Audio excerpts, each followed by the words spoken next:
آیا تمہارے درمیان کوئی ہے کہ جس نے اپنے آپ کو خطرے میں ڈال کر رسول اللہ کی جان بچائی ہو اور ان کے سونے کی جگہ پہ سویا؟ اب یہاں پہ کہا جائے کیا کوئی حضرت ابو طالب جیسا بھی ہے کہ جس نے اپنے بچوں کو سلا کر رسول اللہ کی جگہ پر اپنے بچوں کی جان کو خطرے میں ڈال کے مولا رسول اللہ صلی اللہ علیہ وسلم کو بچایا ہو؟ نہ جناب حضرت ابو طالب جیسی مثال ہے اور نہ مولا امیر المومنین جیسی مثال ہے۔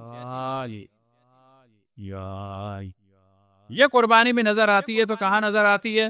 ایک جانب وہ ہیں کہ جو اشرف الانبیاء سے بیعت کرتے ہیں، ہم نے پہلے بھی توجہ دلائی، یاد رکھیں، اس نقطے کو ذہن میں رکھیں، جنگ سے پہلے اشرف الانبیاء بیعت لیتے تھے، بھاگنا نہیں ہے، جان دینی ہے، جنگ سے پہلے بیعت لیتے تھے۔ آج بھی آرمی میں بالآخر کسی نہ قسم کی بیعت ہوتی ہے کہ نہیں ہوتی؟ کہ ساتھ دینا ہے، بھاگنا نہیں ہے، خبر نہیں دینی، اوتھ لی جاتی ہے۔ اشرف الانبیاء بیعت لیتے تھے، بھاگنا نہیں ہے، یا قتل ہونا ہے یا بالآخر زخمی ہونا ہے، یا جو میں کہوں میری بات کو ماننا ہے۔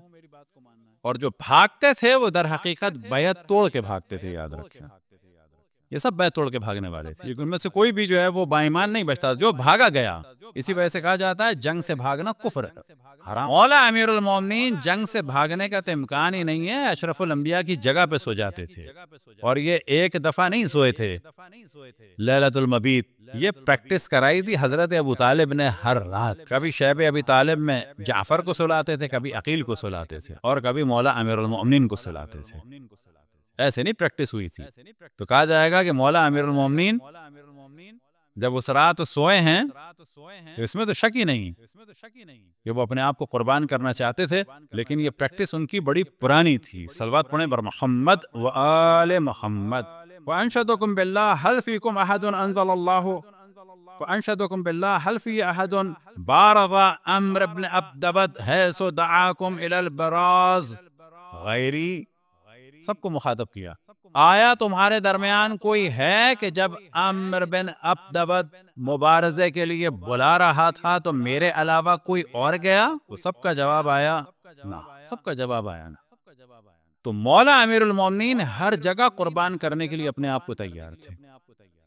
اشرف الانبیاء کی زندگی میں مولا امیر المومنین اپنے آپ کو قربان کر رہے تھے، اشرف الانبیاء کے بعد بھی مولا امیر المومنین قربان کرتے رہے، جناب سیدہ قربان ہو گئی، امام حسن قربان ہو گئے، امام حسین قربان۔ یہ جو مصائب کا سلسلہ چلتا رہا، یہ اسی بغض کا نتیجہ تھا۔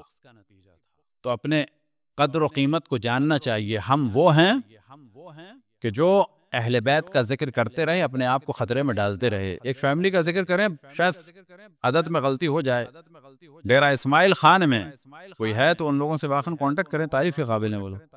ڈیرہ اسماعیل خان میں جن کے پاس لائسنس ہے، اب تک شاید 28 لوگ اس خاندان کے مارے جا چکے ہیں جن کے پاس لائسنس ہے جلوس کا۔ یہ ذکر امام حسین اتنا ناگوار گزرتا ہے لوگوں کو، یہ یا حسین جو ہے نا، یہ لوگوں کے لیے ایک مشکل ہے۔ کیوں کہ جب اہل بیت کے مصائب بیان ہوتے ہیں تو قاتل سب کے سب ان کے ارد گرد بیٹھے ہوتے ہیں۔ انہیں پرابلم ہی یہی ہے کہ جب اہل بیت کے مصائب بیان ہوں تو خود بخود ان کے دشمنوں کا ذکر ہو جاتا ہے۔ صلوات پڑھیں اور نزدیک سے نزدیک آ جائیں، اور اگر امکان ہے تو وہاں پر ذرا مشکل ہو رہی ہے۔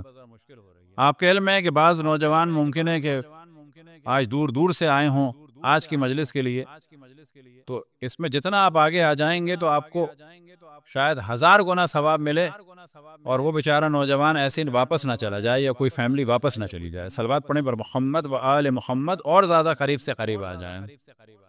صرف یہ سوچ کے قریب آ جائیں کہ وہ بیچارہ 3 گھنٹے کے راستے سے آ کے 2 گھنٹے کے راستے سے آ کے باہر نہ کھڑا، اور جو بھی آیا ہے وہ مطمئن ہو جائے، جو آئے اور قریب آ جائیں تو اور زیادہ لطف